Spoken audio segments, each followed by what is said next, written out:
My parents replaced my 21st birthday cake with a celebration for my golden child sister's success. "You're just jealous of your perfect sister," my mom yelled. When they kicked me out that night, I smiled, because they had no idea about the inheritance letter sitting in my bag. Imagine, for a moment, being told on your 21st birthday, the day you're supposed to step into adulthood, that you're a burden, that your dreams are disposable, and that your own family is cutting you off. Because that's exactly what happened to me. And let me tell you, the shock wasn't just a punch to the gut, it was a revelation that tore my world apart, only to rebuild it into something far stronger than I ever dreamed possible. It was March 15th, my 21st birthday, and the dining room was practically glowing with gold balloons and champagne flutes when I walked in. The air, though, smelled like fancy catering, not the chocolate cake my mom used to bake for me. Then Claudia, my mother, swooped towards me in a dress I'd never seen before, her eyes sparkling. "There you are," she chirped. "We're celebrating Miranda's promotion to regional director. Can you believe it? 28 years old and already running 3 states' worth of operations." My sister, Miranda, stood by the fireplace, radiating success in a cream silk blazer, basking in congratulations from relatives I hadn't seen in years. Aunt Sylvia pressed a glass of wine into Miranda's hand, and my father, Raymond, beamed like Miranda had just won the Nobel Prize. "It's my birthday," I mumbled, almost to myself. Claudia waved her hand dismissively. Yes. We'll do cake later. This is important. Your sister's achievement deserves proper recognition, Dorothy." Later never came. The party stretched past 9, then 10. Miranda gave a polished speech about dedication and climbing corporate ladders. People laughed at her anecdotes about difficult clients and office politics. Nobody mentioned the date. Nobody asked about my day, or whether I'd done anything special for turning 21. Around 10:30, I retreated to the kitchen, feeling a familiar ache in my chest. Aunt Sylvia was there, pulling platters from the fridge. "Happy birthday, sweetie," she whispered, squeezing my shoulder. I didn't forget. "Thanks," the word caught in my throat. "They're proud of her. You know how they get." Oh, I knew. Miranda's college graduation had swallowed my high school ceremony whole. Her engagement announcement, before it was called off, had completely dominated my 20th birthday dinner. It felt like her very existence required all the oxygen in every room, leaving none for anyone else. By 11, guests started trickling out. Miranda held court by the door, soaking up final congratulations. I, on the other hand, began doing what I always did, cleaning up discarded napkins and empty glasses, making myself useful. Then Raymond's voice, sharp and commanding, stopped me mid-reach for a plate. "Dorothy. We need to talk." My mom appeared beside him, her expression carefully neutral in that way that meant bad news was coming, like a slow-motion car crash. "Your sister needs to focus on her career right now," Raymond began. "This promotion means relocating to manage the Denver office. She'll be overseeing major accounts, traveling constantly." I just stood there, confused. Why did this require a formal discussion with me? "She needs support," Claudia added, "financial stability while she transitions." The words landed slowly, puzzle pieces clicking into place with a growing, icy dread. "We've been paying your college tuition," Raymond continued, his voice devoid of warmth. "Room and board, textbooks, everything. It's been a significant expense. 4 years at state school. 4 years. I'd worked part-time at the campus library, paid for my own groceries, never asked for spending money beyond necessities. Miranda? She'd gone to a private university with a full ride from our parents, plus a brand new car. "We think it's time you became more independent," Claudia said, a patronizing smile playing on her lips. "You're 21 now, an adult. You're cutting me off?" The statement hung in the air, a raw, exposed nerve. "We're encouraging self-sufficiency," Raymond corrected. "Miranda needs our resources more right now. Her career trajectory is crucial. These next few years will determine her entire future." Something cold settled deep in my chest. What about my future? You'll figure it out. You always do, Claudia said, that same infuriating smile. You're resourceful. Just then, Miranda appeared in the doorway, still glowing from her evening of adulation. Is everything okay? Just explaining the new arrangements to your sister, Raymond said warmly, turning to her. Miranda had the grace to look slightly uncomfortable. Dorothy, I'm sure you understand. This promotion is a big deal. Congratulations, I managed, my voice flat. Don't be like that, Claudia's tone sharpened. This is a family decision. We all make sacrifices. What exactly is Miranda sacrificing? I shot back, the dam finally cracking. That attitude right there. Raymond's face flushed. Your sister works 80-hour weeks. She's earned everything she has through dedication and excellence. Maybe if you applied yourself more. I nearly choked. I have a 3.8 GPA. I made Dean's List 3 semesters running in state school. Claudia interjected, Miranda graduated summa cum laude from a top 20 program. The comparison stunned me because it was so familiar. Every achievement measured against Miranda's and found wanting. Every accomplishment diminished by her larger, brighter successes. I can't afford rent without your help, I said, desperation creeping in. I'll have to drop out. Then get a full-time job, Raymond suggested, as if it were that simple. Plenty of people work their way through college. I'm 5 months from graduating. 5 months? You can finish later.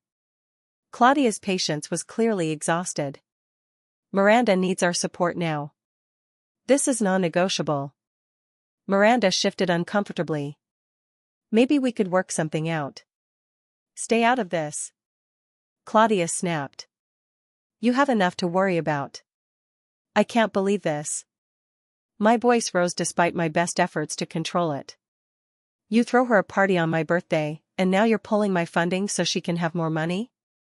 She doesn't need more money, Raymond said, almost defensively. We're helping her buy a condo in Denver. The market there is competitive, and she needs to establish herself professionally. A condo. The word tasted bitter. You're buying her real estate? It's an investment in her future. And I'm just supposed to what? Drop out? Give up? You're being dramatic. Claudia crossed her arms. This is why we can't have reasonable conversations with you. Everything becomes theatrical. My parents are abandoning me 5 months before graduation, on my 21st birthday, and I'm being dramatic? We're not abandoning you, Raymond's voice boomed. We're making a practical decision about resource allocation. Miranda has the potential for a 6-figure salary within 5 years. That kind of success benefits the whole family. How exactly does it benefit me? Family means supporting each other, Claudia said, coldly. But you've always been selfish. Even as a child, you couldn't stand seeing your sister succeed. The accusation was so absurd, I almost laughed. Selfish? I'd spent my entire life watching them celebrate her while ignoring me. That's not fair, Miranda's voice was small. They care about both of us. Do they? I looked at my parents, a desperate plea in my eyes. When's my birthday? Silence. A terrible, deafening silence. March 15th, Aunt Sylvia said from somewhere behind them. Today. Claudia's face tightened. We didn't forget. We're celebrating Miranda's achievement at the same time. You didn't even get a cake. We'll do something this weekend. Don't bother. The words came out flat and hard. I get it now. I've always been the spare. The backup. The one who didn't matter as much. Now you're just being jealous. Claudia's voice rose to a near shout. You're jealous of your perfect sister. You've always been jealous, and frankly, it's exhausting. Miranda works hard. She deserves recognition. But you expect everything handed to you while contributing nothing.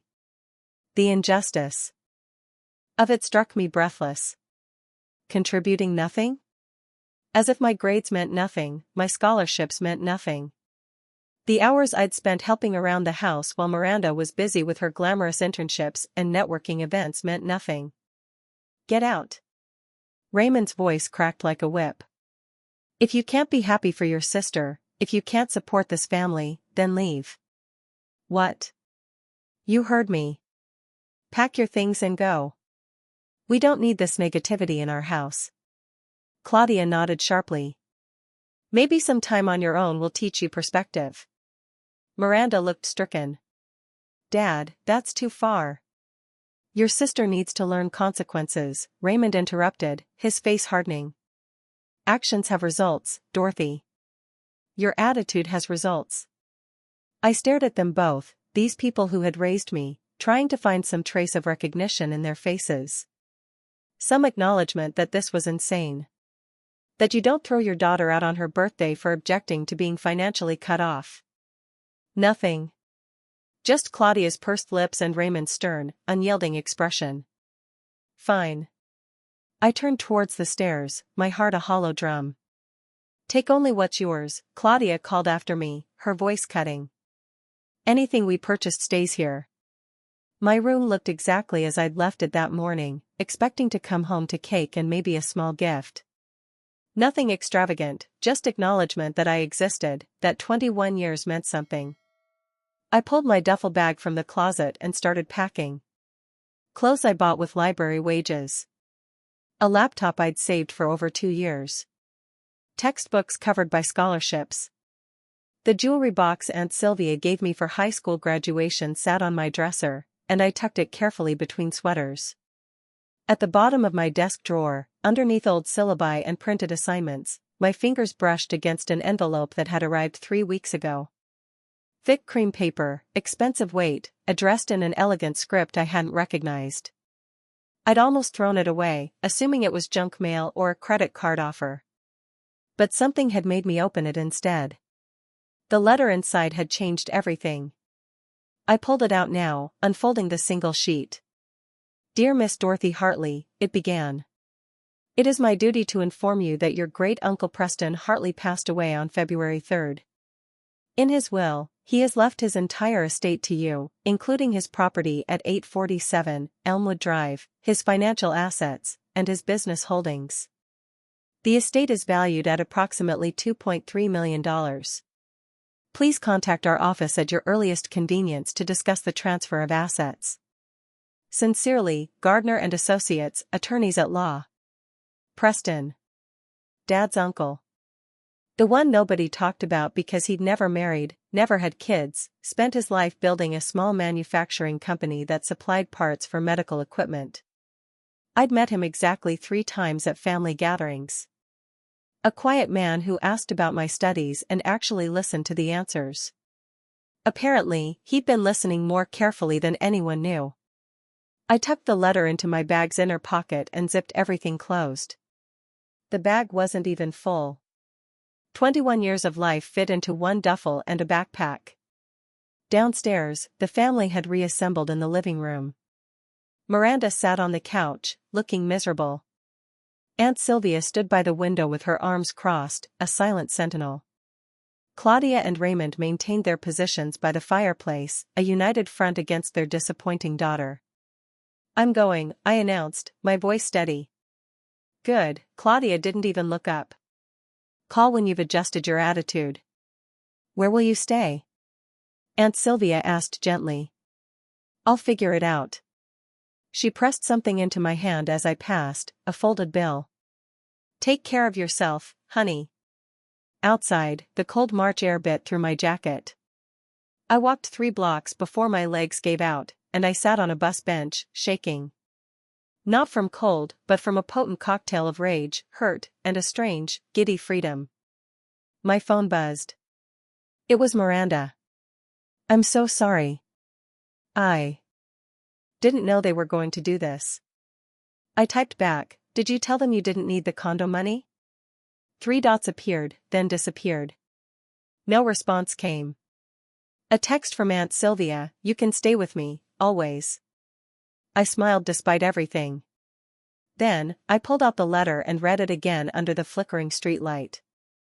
$2.3 million. A house, business holdings. Nobody knew.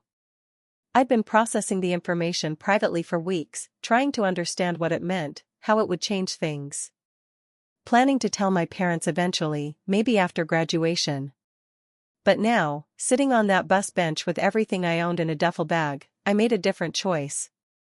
Let them think I had nothing. Let them assume I'd come crawling back, apologetic and grateful. Let them believe their narrative about my jealousy and selfishness, and my failure to appreciate Miranda's perfection. I called Gardner and Associates first thing Monday morning. The attorney, Gerald Gardner, had a kind voice that reminded me of Preston. "Miss Hartley, I'm glad you've reached out. Your great-uncle was very specific in his wishes." "Why me?" I asked, my voice barely a whisper. "He mentioned you were the only one who asked about his work, the only one who seemed interested in him as a person rather than a potential resource." That sounded like something Preston would notice. I spent the next few days moving through Aunt Sylvia's house like a ghost. She worked during the day, leaving me alone with my thoughts and the constant buzzing of my phone. Claudia's messages evolved from angry demands to thinly veiled threats about my future. "You're throwing away your education over pride," one text read. "Your father and I raised you better than this," said another. "Miranda is devastated by your behavior.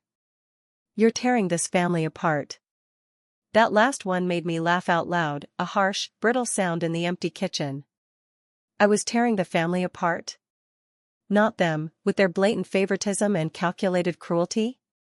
The audacity was almost impressive. Wednesday afternoon, Raymond called.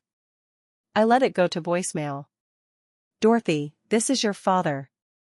I'm calling to inform you that we've canceled your phone plan. We paid for that phone, and we won't continue subsidizing your rebellion. You have until Friday to return it to the house. Your mother and I are willing to discuss your return home if you're ready to apologize and acknowledge your behavior. We're disappointed in you, but we're not unreasonable people. Family is important. Think about what you're throwing away." I stared at the phone in my hand. It wasn't theirs. I bought it myself 2 years ago with my library job earnings, specifically choosing a plan I could afford. But they'd convinced themselves otherwise, rewritten history to fit their narrative where they provided everything and I contributed nothing. The phone rang again, an unknown number. I answered hesitantly. "Miss Hartley, this is Gerald Gardner. I wanted to update you on the estate processing. Could you come by the office this week? There are some papers that require your signature, and I'd like to walk you through the full extent of your great-uncle's holdings." "I can come tomorrow." "Excellent. Does 10 a.m. work? And Miss Hartley, bring identification and any personal documents you might need. Bank statements, tax returns if you have them. We'll be setting up accounts and transfers." The next morning, I borrowed Aunt Sylvia's car and drove to Gardner and Associates. The office occupied the 3rd floor of a renovated downtown building, exposed brick, polished wood. Professional, but not ostentatious. Preston would have approved. Gerald Gardner was exactly what his voice suggested, mid-60s, silver hair, kind eyes behind wire-rimmed glasses. He shook my hand warmly and gestured to a leather chair across from his desk. "Thank you for coming. I know this must be overwhelming. It hasn't quite felt real yet." He pulled out a thick folder. "Let's make it real, then. Your great-uncle's estate consists of several components. First, the property at 847 Elmwood Drive. It's a 3-bedroom Craftsman built in 1924, fully renovated in 2018. Current market value approximately $385,000. No mortgage." He slid photos across the desk. The house was beautiful, all wood and windows and character. Second, financial assets. Preston maintained several accounts and investments. Total liquid assets come to roughly $1.4 million. He was quite conservative in his investing, preferred stable growth over risky ventures. My hands felt numb. $1.4 million. More money than I could properly conceptualize. Third, the business holdings. Gerald tapped a page. When Preston sold Hartley Medical Components in 2020, he retained a 15% stake in the company. The current owners pay quarterly dividends based on profits. Last year, those dividends totaled $180,000. I'm sorry, what? $180,000 annually in passive income. The payments are quite reliable. Medical supply companies tend to be stable investments. I couldn't breathe properly. This wasn't just enough to finish school. This was generational wealth. This was never worrying about money again. Finally, there are some smaller assets, he concluded. A vehicle, some personal effects, a safety deposit box. We'll need to access that together. Gerald folded his hands on the desk. Miss Dorothy, your great-uncle was very deliberate in his planning. He specifically structured his will to ensure you received everything directly, with no possibility of family interference or contestation. My head snapped up. He knew they might try to take it? He indicated as much. Yes, he was quite clear that this inheritance was for you alone, to be used as you saw fit, without input or control from other family members. Gerald's expression softened. He also left a letter for you. I was instructed to give it to you during our first meeting. He handed me a sealed envelope, my name written in Preston's careful handwriting across the front. I opened it with shaking fingers. Dear Dorothy, it read. If you're reading this, I've passed on and hopefully made your life a bit easier.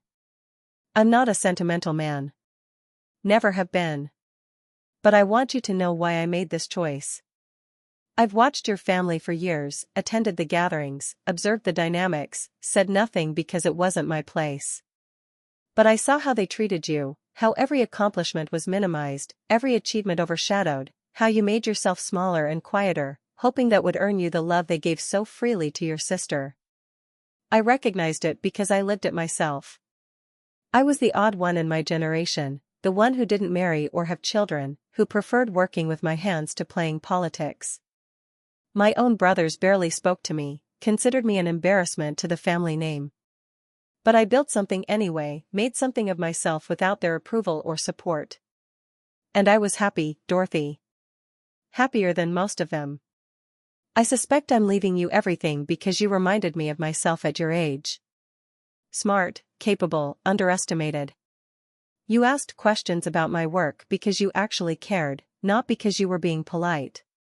You saw me as a person, not as a resource or an obligation. Use this money wisely. Use it to build a life where you never have to make yourself small again. Use it to become whoever you want to be without apology or permission from people who can't see your worth. You deserve security. You deserve independence.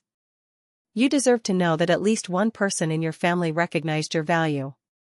Live well, Dorothy. Live freely, and don't let anyone convince you that you're anything less than remarkable. With affection, Uncle Preston. Tears dripped onto the paper before I realized I was crying. Gerald pushed a box of tissues across the desk and looked away politely, giving me privacy in my grief. He was a good man, I managed, finally. One of the best I've known. He came to me 5 years ago to draft this will, revised it twice, most recently 8 months before his death.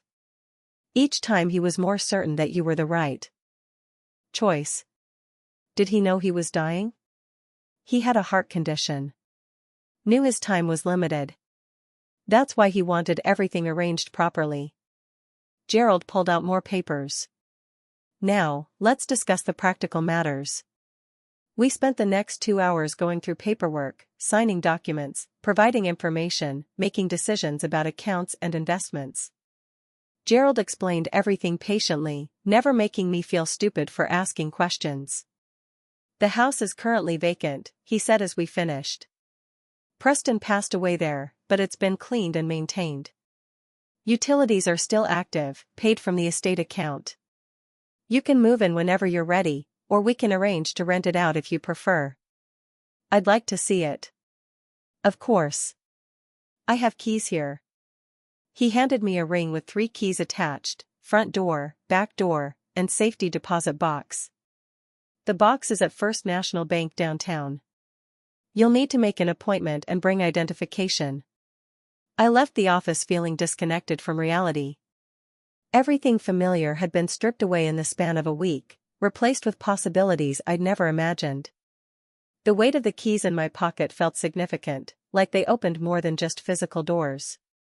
Aunt Sylvia was home when I got back, sitting at the kitchen table with a cup of tea.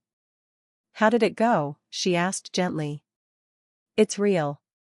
All of it. The house, the money, everything," Preston said. I sat down across from her. "There's enough that I never have to worry about finances again." "Oh, honey, that's wonderful. Why didn't anyone ever talk about him?" I asked. "He was Dad's uncle, but it's like he barely existed to them." Sylvia sighed. Preston was different. He never cared about the things Raymond's side of the family valued: status, appearances, traditional success markers. He was content running his little company and living simply. I think that made them uncomfortable. Raymond especially couldn't understand why someone would choose that life when they could pursue something more prestigious. So they just erased him, more or less. Preston didn't seem to mind. He had his work, his house, his routines. He was happy. She reached across the table and squeezed my hand. "He saw something special in you, Dorothy. Something your parents were too blind to notice." The paperwork took 3 weeks. 3 weeks of staying with Aunt Sylvia, ignoring calls from Claudia that started angry and progressed to annoyed concern when I didn't return home repentant. Miranda texted daily at first, then weekly. Raymond sent one message: "Your mother is worried. Come home." I didn't respond to any of them. The house at 847 Elmwood Drive was a small craftsman with original hardwood floors and a garden that needed work. Preston had lived simply despite his wealth, and the furnishings were spare but high quality. Everything paid off. No mortgage, no debt. The business holdings were more complex.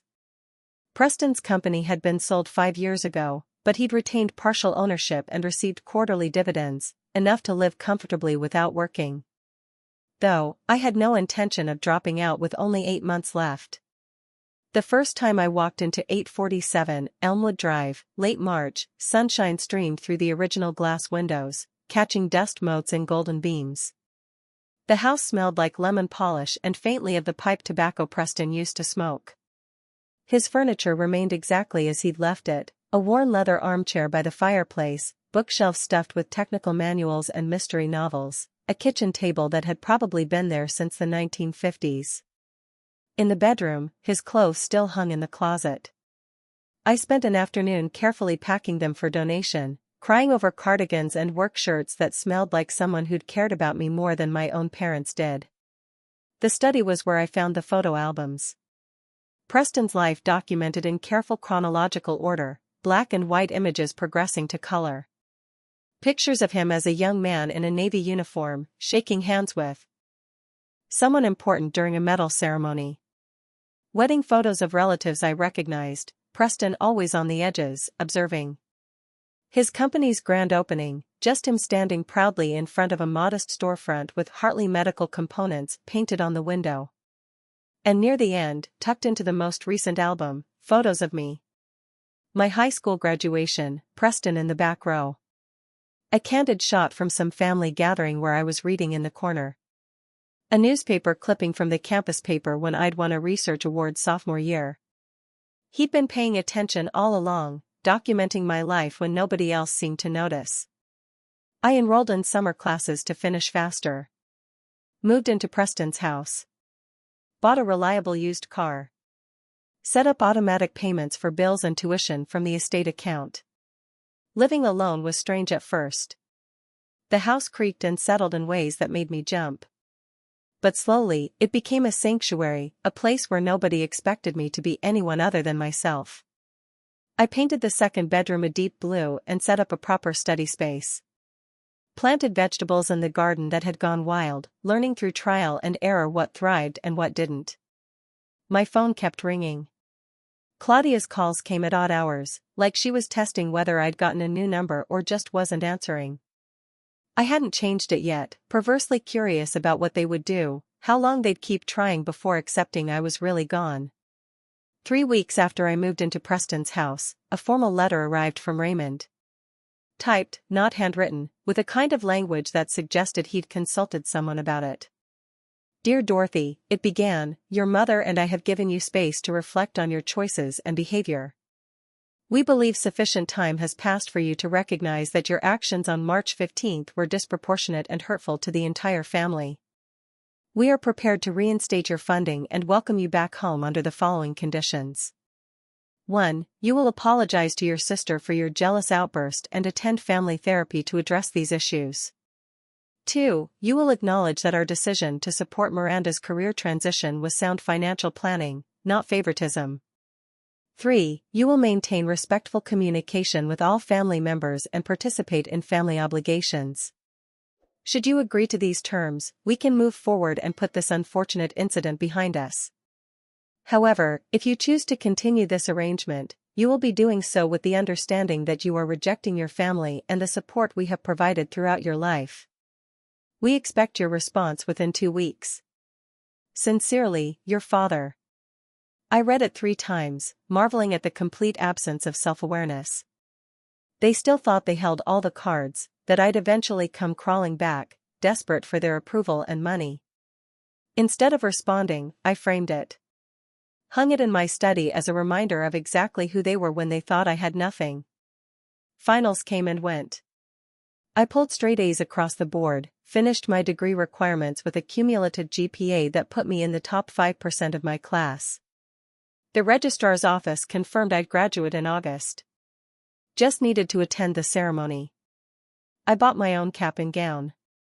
Ordered graduation announcements with my name and Preston's house as the return address. Sent them to aunts, uncles, cousins who'd always been kind. Sent one to Aunt Sylvia with a special thank you note. Sent one to Miranda without any additional message, letting the card speak for itself.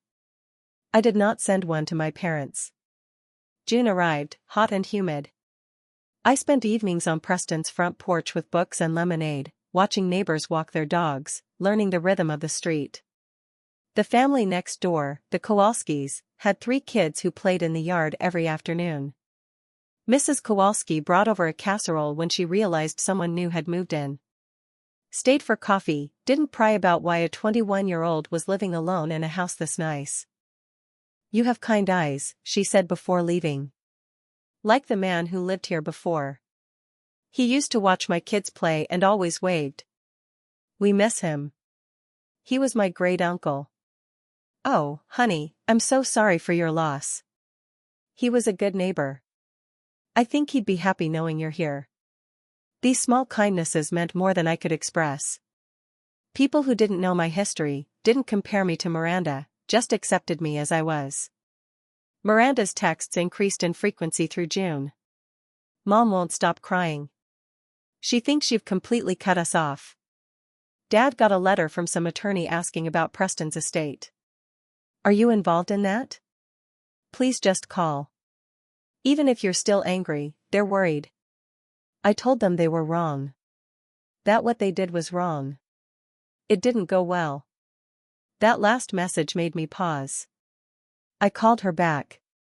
First time we'd spoken since I left. Dorothy. Her voice cracked with emotion. Oh God, I've missed your voice. You told them they were wrong? I tried. I said that throwing you out was extreme, that cutting your funding was cruel. Dad said I was being manipulated by your dramatic victim narrative. Mom said I didn't understand the full situation. She laughed bitterly. They can't imagine they did anything wrong. It's everyone else who's misunderstanding or overreacting. What did you expect? I don't know, some accountability? Some recognition that maybe, just maybe, they've been unfair to you for years. She sighed heavily. I'm starting to see things I didn't want to see. How they talk about you versus how they talk about me. The assumptions they make, the credit they give. What changed? You did. You left. And suddenly, I was the only child available for their focus. It's suffocating, Dorothy. Every decision I make gets analyzed and criticized and compared to what they think I should be doing. I never noticed how much you absorb that pressure just by existing. This vulnerability was new. Miranda had always seemed so confident, so comfortable in her golden child role.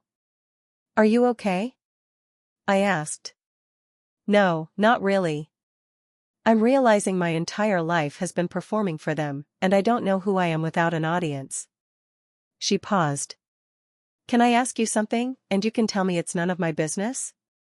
Go ahead. Did Preston really leave you his entire estate?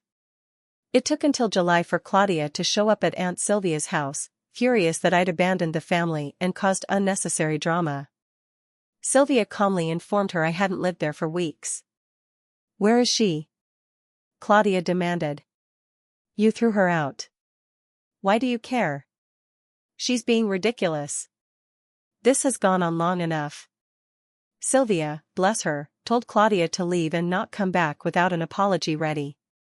Miranda tried next, appearing at the coffee shop where I studied on Saturday mornings. She slid into the seat across from me, wearing guilt like an ill-fitting coat. I miss you, she started. This is stupid. Family shouldn't fight like this. Then why did you let them throw me out? I tried to stop Dad. Not very hard. She flinched. That's not fair. You don't know what it's like having them expect perfection constantly. Every achievement has to be bigger, better, more impressive. It's exhausting. So, you let them crush me instead. I didn't let them do anything. They made their own choice, and you benefited from it. How's the condo? Her face crumpled. Dorothy, please. I know they were wrong. I know they prioritize my career too much, but they're our parents. They love us. They love you. They tolerate me. That's not, tell me my birthday, Miranda. She opened her mouth, then closed it. Looked away. March 15th, I said softly. The day they threw a party for you and kicked me out when I objected. You were there. You watched it happen. I told them later it was wrong. Later. After I was gone. After you'd accepted their congratulations and their money and their support. I closed my laptop. Do you know what I've realized? You're not my sister. You're their trophy. And I'm done competing for a prize I never wanted. Dorothy. Have a nice life, Miranda. I'm sure it'll be very successful. I left her sitting there, coffee untouched, looking smaller than I'd ever seen her. Graduation came in August. A quiet ceremony where Aunt Sylvia cheered louder than anyone when they called my name. Summa cum laude. Full academic honors. Job offers from 3 companies. All good positions with growth potential. I accepted the one in Seattle, furthest from home. A fresh start. Before I left, I had one final task. The reunion email appeared innocent enough, Hartley family gathering. September 10th, Elmwood Park Pavilion. I sent it to every relative I had an address for, including Claudia and Raymond. They showed up fashionably late, Claudia scanning the pavilion like she owned it. Raymond glad-handing cousins he hadn't seen in years. Miranda trailed behind them, clearly uncomfortable. I'd set up a simple buffet. Nothing fancy. Sandwiches, fruit, drinks, folding chairs arranged in a loose circle. About 30 people milled around, chatting and laughing. When everyone had arrived and settled with food, I stood up. Thank you all for coming, I began. I wanted to gather the family today because I have some news to share. Claudia's expression flickered with something that might have been hope. Maybe she thought this was my apology, my return to the fold. As most of you know, Great-Uncle Preston passed away in February. A murmur of sympathy. Preston had been well liked by the extended family, even if my parents had found him odd. What you might not know is that Preston left me his entire estate in his will. The murmur stopped. Dead silence. His house, his financial assets, his business holdings, everything. I smiled at the sea of shocked faces. The estate is worth approximately $2.3 million. Claudia had gone white. Raymond's mouth hung slightly open. Miranda looked like she might be sick. I received the notification letter 3 weeks before my 21st birthday, I continued. The birthday my parents replaced with my sister's success party. The birthday they kicked me out and cut off my funding because Miranda needed a condo. Dorothy. Raymond started, finally finding his voice. I'm not finished. My voice stayed calm, pleasant even. For the past 6 months, I've lived in Preston's house. I finished my degree, graduated with honors, and accepted a position in Seattle. I start next month with a salary that, while not 6 figures yet, is nothing to sneeze at. You let us think, Claudia's voice shook with fury. I let you think exactly what you already believed, that I was nothing, that Miranda was everything, that your priorities were correct. This is cruel, Miranda whispered. Is it? Was it cruel to throw your daughter out on her birthday? To cut off her funding 5 months before graduation? To tell her she contributes nothing while throwing money at your golden child? Aunt Sylvia was grinning openly. Several other relatives looked deeply uncomfortable. Preston left me everything because I was the only family member who saw him as a person rather than a resource. I let that sink in. He understood what it felt like to be invisible, to be dismissed, to be considered less than. We never, Raymond tried again. You did. Constantly. My entire life. I pulled out my phone and started reading. Direct quotes from March 15th, Miranda's achievement deserves proper recognition. Your sister works 80-hour weeks. She's earned everything. Maybe if you applied yourself more in state school. Miranda has the potential for a 6-figure salary that benefits the whole family. Each quote landed like a stone. And my personal favorite, from Mom, you're just jealous of your perfect sister. That was right before Dad told me to get out. Claudia looked around at the assembled family, many of whom were staring at her with something like horror. You took it out of context, she managed weakly. Did I? Because I have 3 aunts, 4 uncles, and 12 cousins here who can probably share their own stories about Miranda being the favorite. About every family gathering revolving around her accomplishments, while mine were footnotes. Uncle Garrett raised his hand slightly. Remember Dorothy's high school graduation? Miranda's college graduation was the same weekend. Aunt Sylvia added, guess which one they attended? Both. Claudia protested. We went to both. You went to mine for 20 minutes, I said. Long enough to see me walk across the stage. Then you left to get to Miranda's ceremony 3 hours away. The silence was damning. I didn't come here for revenge, I said, softening my tone. I came here for closure. I wanted you all to know that I'm fine. Better than fine. I'm successful and independent and happy. I have plans and opportunities and a future I built myself. With Preston's money, Raymond said bitterly. With Preston's support, I corrected, the support he gave because he saw value in me when my own parents couldn't. I picked up my bag. I'm moving to Seattle next week. I won't be coming back for holidays. Aunt Sylvia has my contact information if anyone needs it for actual emergencies. Dorothy, wait. Miranda stood up. I'm sorry for all of it. I should have fought harder for you. I should have seen what they were doing. You did see, I said quietly. You just didn't care enough to risk your position as the favorite. Her face crumpled, but I couldn't bring myself to comfort her. Some hurts go too deep. I hope you have a wonderful career, I told her. I hope the condo is beautiful and the promotion is everything you wanted. I hope it was worth it. I turned to my parents one last time. You taught me an important lesson. Blood doesn't make family. Love and respect make family.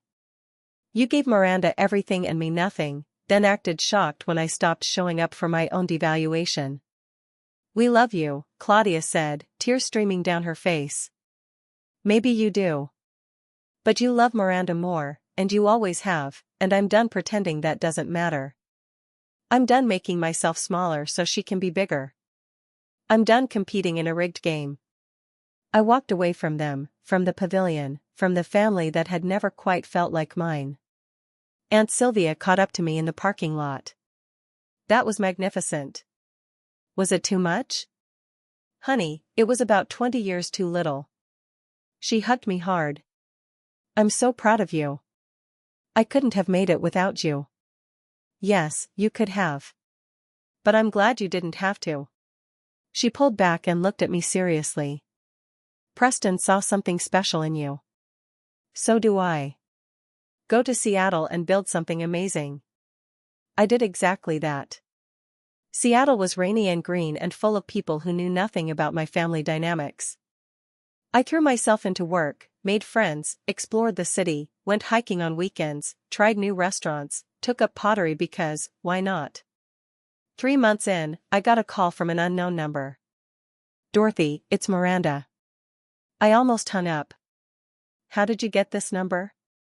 Aunt Sylvia. Please don't be mad at her, she begged. She sounded terrible. Her voice, rough, like she'd been crying. Can we talk? Just 5 minutes. Against my better judgment, I agreed. The condo is empty, she said. I hate it. It's beautiful and modern and everything I thought I wanted, but it's so lonely. I stayed quiet. I quit my job. The promotion, all of it. I couldn't do it anymore. She laughed, but it sounded broken. 80-hour weeks for what? So Dad could brag to his golf buddies? So Mom could send Christmas cards about my success? What do you want from me, Miranda? I want to apologize. Really apologize. Not just say I'm sorry, but acknowledge what I did wrong. She took a shaky breath. I let them treat you like you didn't matter. I benefited from it. I told myself it wasn't my fault, but it was. I could have stood up for you. I could have refused the money, insisted they keep supporting you. I didn't. I took everything they offered and let you suffer for it. The words I'd waited years to hear. I can't fix what happened, she continued. I can't give you back your 21st birthday or the 6 months you spent thinking your family abandoned you.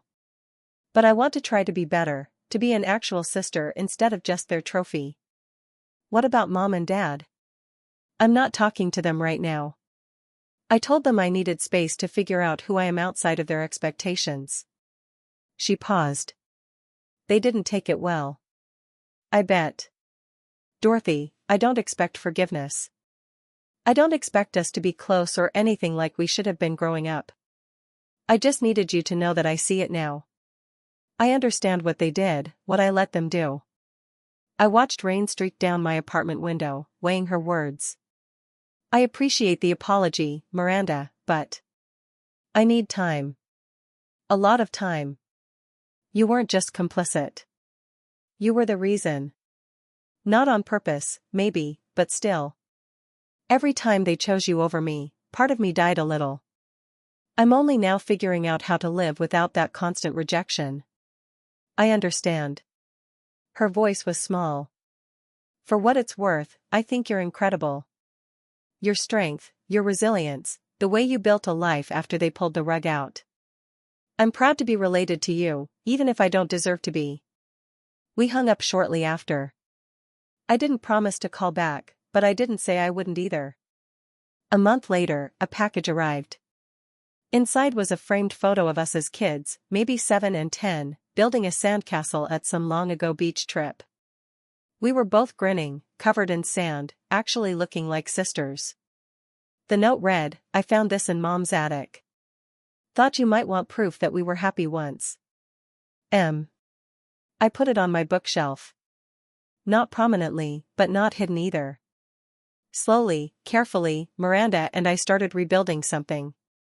Text messages every few weeks.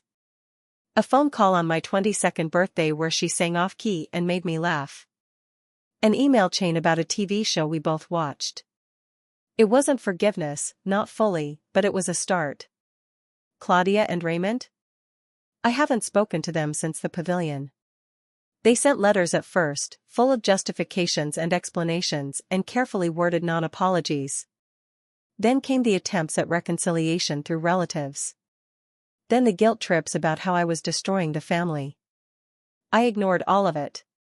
Aunt Sylvia said Claudia cried for weeks, told everyone who would listen that I was being unreasonable.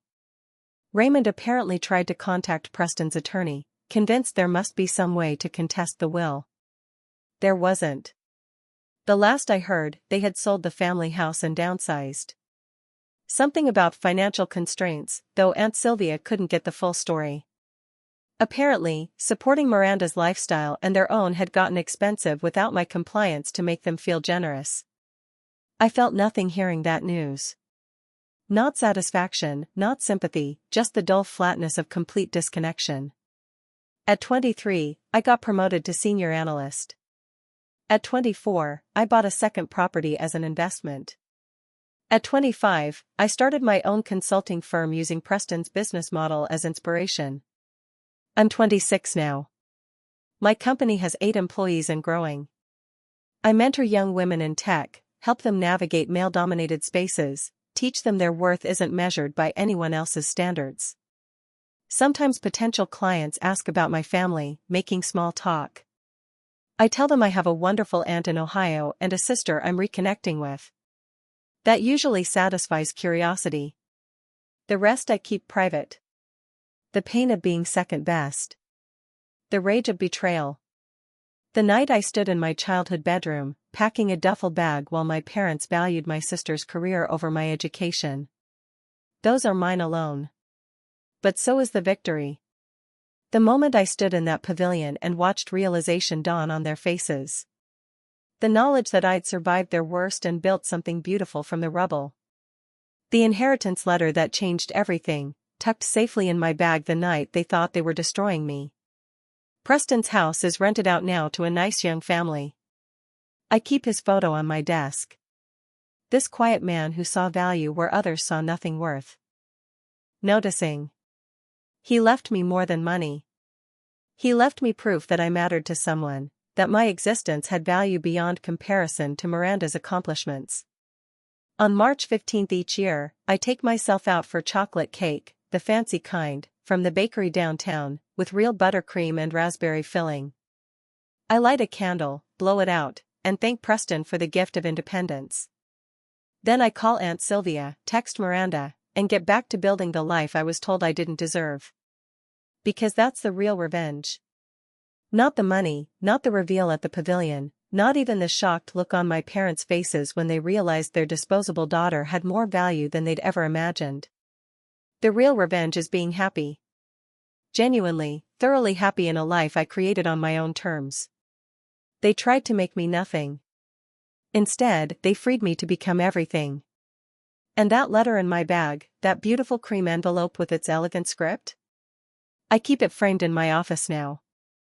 A reminder that sometimes being forgotten by those who should love you most opens doors to people who will love you better. Preston never met me more than 3 times, but he saw me clearly in those brief encounters. More clearly than the people who raised me ever managed. So here's to the disappointments who become successes, to the overlooked who build empires, to the forgotten who forge their own worth in the fire of rejection. And here's to the inheritance that wasn't just money, but permission to finally, fully become me.